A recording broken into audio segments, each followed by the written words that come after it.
లో విచ్చలవిడిగా ఇష్టానుసారంగా వ్యవహరించినటువంటి ఐఏఎస్ ఐపీఎస్ అధికారులు కావచ్చు, లేదంటే మంచి పొజిషన్లో ఉన్న పొలిటికల్ లీడర్లు కావచ్చు, వీళ్ళంతా ప్రజాప్రతినిధులు కావచ్చు, అందరూ కూడా ఊచలు లెక్క పెడుతున్నటువంటి పరిస్థితులు కనిపిస్తూ ఉన్నాయి. జగన్మోహన్ రెడ్డికి ఏదో లబ్ధి చేయాలి, మేమేదో లబ్ధి పొందాలి అనే ఆలోచనతో చేసిన వాళ్ళ అందరినీ కటకటాల పాలు చేస్తూ ఉంది కూటమి ప్రభుత్వం.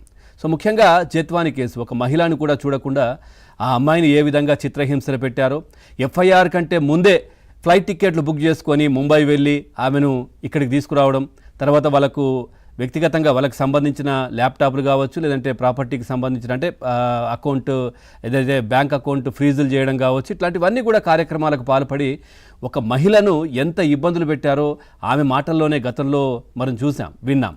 సో ఏ విధంగా జత్వానీని చిత్రహింసలకు గురి చేశారో కుక్కల విద్యాసాగర్ అనే వ్యక్తి కోసం మనం పూర్తిగా దీనికి సంబంధించినటువంటి ఆధారాలతో పాటు ఆమె మాట్లాడినటువంటి పరిస్థితి, తర్వాత కోర్టులో దీనికి సంబంధించిన కేసు నడుస్తున్న పరిస్థితి. ఈ కేసుకు సంబంధించే మనం చూస్తే PSR Anjaneyulu senior IPS officer మాజీ, ఆయనను కూడా ఇప్పుడు ప్రస్తుతం రిమాండ్లో ఉంచినటువంటి పరిస్థితి తెలిసిందే. మొన్న ఆయనను ఎంక్వైరీకి దీనికి సంబంధించి కూడా కస్టడీకి తీసుకుందాం అనుకుంటే బీపీ పెరిగిపోయింది భయానికి.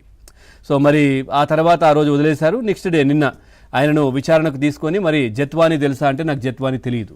ఇవే ఎందుకంటే జగన్మోహన్ రెడ్డి బ్యాచ్ ఏదైతే ఉంటుందో ఆయనకు సంబంధించిన వాళ్ళంతా కూడా ఎవ్వరు కోర్టుకు కానీ పోలీస్ స్టేషన్కి కానీ విచారణకు ఎక్కడికి వెళ్ళినా మాకు తెలియదు, మర్చిపోయాం, ఎవరో మాకు తెలియదు, సో ఏమో గుర్తులేదు, ఇట్లాంటి మాటలు తప్పించి వేరే ఒక్క మాట కూడా మాట్లాడే పరిస్థితి లేదు. అంటే ఏ విధంగా వీళ్ళకు స్క్రిప్ట్ వస్తుంది, ఏ విధంగా వీళ్ళు మాట్లాడుతున్నారు అనేది అర్థం చేసుకోవచ్చు. అట్లాగే జత్వానీ కేసులో విచారణకు పూర్తిగా పిఎస్ఆర్ ఆంజనేయులు అసలు సహకరించలేదని కూడా చెప్పుకోవచ్చు. ఇక నేటితో ఆయన కస్టడీ కూడా ముగియబోతోంది. ఇక పిఎస్ఆర్ 3 రోజుల సిఐడి కస్టడీ ముగిసినటువంటి పరిస్థితి. ఇక పిఎస్ఆర్ను 2 బృందాలు కూడా విచారణ చేస్తున్నటువంటి పరిస్థితి. ముఖ్యంగా ఈ జత్వానీ కావచ్చు, కుక్కల విద్యాసాగర్ ఎవరో నాకు అసలు తెలియదు అంటూ కూడా ఆంజనేయులు చెప్తున్నటువంటి పరిస్థితి. అట్లాగే జత్వానీపై కేసు నమోదుకు ముందు సీఎం దగ్గరికి వెళ్ళారా అంటూ కూడా వాళ్ళు ప్రశ్నిస్తే ఏమో వెళ్ళి ఉండొచ్చు, వెళ్ళొచ్చు, గుర్తులేదు, ఈ మాటలు. అంటే అంత క్లియర్గా ఎందుకు తెలియదు చెప్పండి? ముఖ్యమంత్రి దగ్గరికి వెళ్ళిన విషయం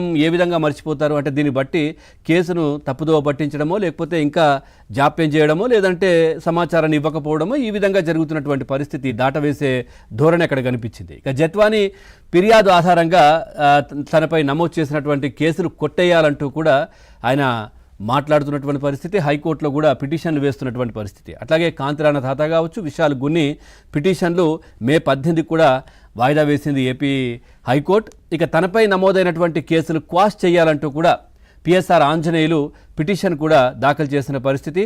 తప్పు చేసి తప్పించుకునేందుకు వీళ్ళంతా ప్రయత్నిస్తున్నారు అంటూ కూడా మాటలు వినిపిస్తున్నటువంటి పరిస్థితి. ఇక వైసీపీ హయాంలో ప్రభుత్వ పెద్దల అండ చూసుకుని ఏ విధంగా రెచ్చిపోయారో మనం చూసాం అధికారులు. ఇట్లాంటి వాళ్ళందరూ కూడా నిజంగా దీనికి సంబంధించినటువంటి చర్చ జరుగుతూ ఉంది. అదేవిధంగా జత్వానీని ఏ విధంగా ఇబ్బందులకు గురి చేశారు, జత్వానీయే కాదు ఇటు రఘురామకృష్ణరాజు గారు అప్పటి ఎంపీ, ఇప్పటి ఆంధ్రప్రదేశ్ డిప్యూటీ స్పీకర్, ఆయనను ఏ విధంగా ఇబ్బందులకు గురి చేశారనేది మనం చూసాం. ఏ విధంగా టార్చర్ పెట్టారో కూడా మనం చూసాం. నిజంగా చెప్పాలంటే జత్వానీకి సంబంధించి కూడా అతను చాలా ఆవేదన వ్యక్తం చేసినటువంటి పరిస్థితులు, చాలా ప్రెస్ మీట్లలో కూడా మాట్లాడింది.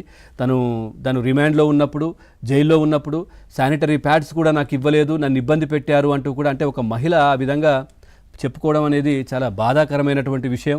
అంటే అంత ఇష్టానుసారంగా వీళ్ళంతా వ్యవహరించారు అనే వార్తలు కూడా పూర్తిగా ఆధారాలతో పాటు కూడా బృందాలు సేకరిస్తున్నటువంటి పరిస్థితులు కనిపిస్తూ ఉన్నాయి.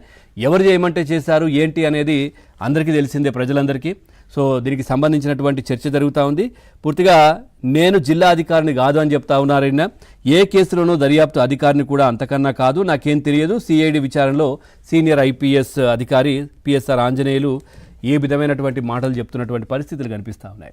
అంటే ఇప్పటికీ కూడా జగన్మోహన్ రెడ్డిని నమ్ముకుంటే ఒకవైపు ఈ విధంగా చెప్తూనే వీళ్ళందరూ చాలా ఆవేదన, ఆక్రోశంతో కూడా జగన్మోహన్ రెడ్డి మీద ఉన్న పరిస్థితి. మరి అందరినీ చూడడానికి వచ్చాడు జగన్మోహన్ రెడ్డి, మరి నన్ను చూడడానికి రాడా అంటూ కూడా ఈయన మాట్లాడుతున్నటువంటి ఈయన ఆలోచన ఆ విధంగా ఉంది, ఆ విధంగా ఆలోచన చేస్తున్నారంటూ కూడా కొద్దిమంది చెప్తా ఉన్నారు. మరి జగన్మోహన్ రెడ్డి కోసం ఇంత చేశాము, ఇంత మా ఏదైతే ఇన్ని సంవత్సరాల చదువు కావచ్చు, అనుభవం కావచ్చు, అధికారాన్ని కూడా పక్కకు పెట్టేసి ఆయన కోసం పనిచేస్తే మాకు సరైన మూల్యం చెల్లించారంటూ కూడా గతంలో మాట్లాడిన నేతలు ఇప్పుడు ఈయన పిఎస్ఆర్ ఆంజనేయులు కూడా ఆ విధంగా ఆయన మనోగతం ఈ విధంగా ఉంది అనే చర్చ కూడా జరుగుతున్నటువంటి పరిస్థితులు కనిపిస్తూ ఉన్నాయి.